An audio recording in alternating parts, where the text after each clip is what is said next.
Welcome to Freedom Flicker, where we dig into the stories that shape our world.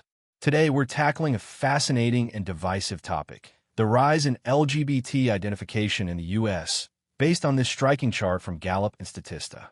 By 2022, 7.2% of U.S. adults identified as LGBT. But get this, 19.7% of Gen Z did. That's nearly 1 in 5 young people. Is this a natural evolution of acceptance, a sign of social contagion, as some on X suggest, or something else entirely? We'll break down the numbers, explore the debate sparked by posts from Elon Musk and others, and ask what this means for freedom of thought and expression. Hit that like button, subscribe, and let's dive in, because this data raises questions we can't ignore. Let's start with the numbers. This chart, based on Gallup polling from 2014 to 2022, shows the share of U.S. adults identifying as LGBT has climbed from 3.5% in 2014 to 7.2% in 2022. But the real story is in the generational split. Traditionalists, born before 1946, are at 1.7%. Baby boomers, 1955 to 1964, are at 2%. Generation X, 1965 to 1980, hits 3.3%. Millennials, 1981 to 1996, jumped to 11.2%. And Gen Z, born 1997 to 2004, leads at 19.7%. That's a 5-fold increase from the oldest group. Gallup's data comes from telephone surveys with over 12,000 adults annually. So it's robust, but it's self-reported. People might not always be honest. The rise is steepest among younger generations, suggesting either a cultural shift or something unique to how they're growing up. The chart doesn't explain why, but it's a starting point. What do you think? Does this reflect more openness, or is something else at play? Let's explore that next. Now, let's turn to the X thread that brought this chart to our attention. Elon Musk kicked it off, suggesting that propaganda against white males might drive some to identify as trans.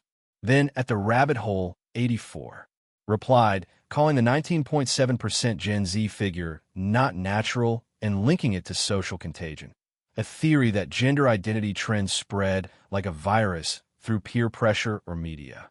Other users echoed this, pointing to TikTok, Tumblr, and school curriculums as influences. But is it that simple? A 2022 study from Pediatrics, cited in web results, found no evidence of rapid-onset gender dysphoria as a contagion among U.S. teens from 2017 to 2019. Instead, it suggests increased acceptance might let more people come out. Gallup agrees. Younger generations grew up with marriage equality and less stigma. Yet, the speed of the rise, 19.7% in just a decade, raises eyebrows. Could it be both? Media exposure, like the X posts suggest, might amplify identities, while acceptance lets them flourish. What's your take? Contagion, culture, or a mix? Drop it in the comments. So what does this mean for society? The X thread hints at a deeper tension. Some users, like at ILA_NewsX, question why discussing sexuality with kids is essential, while workplace talk is harassment, tying it to curriculum debates. Others, like at Uncensoredify, suggest media brainwashing, citing lockdown isolation. But if acceptance drives the rise, policies on gender identity in schools or sports might just reflect that shift.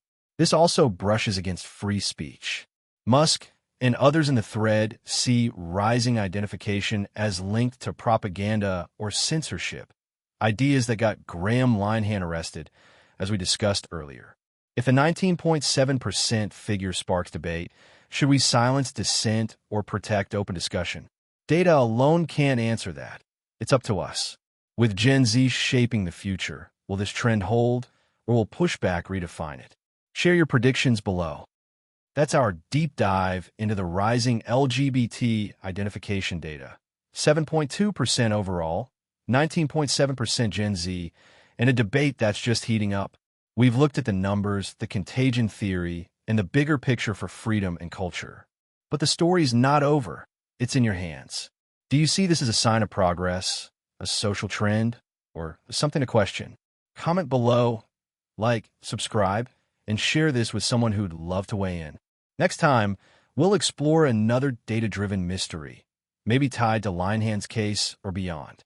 Until then, keep questioning, keep exploring, and keep the flicker of freedom alive with Freedom Flicker.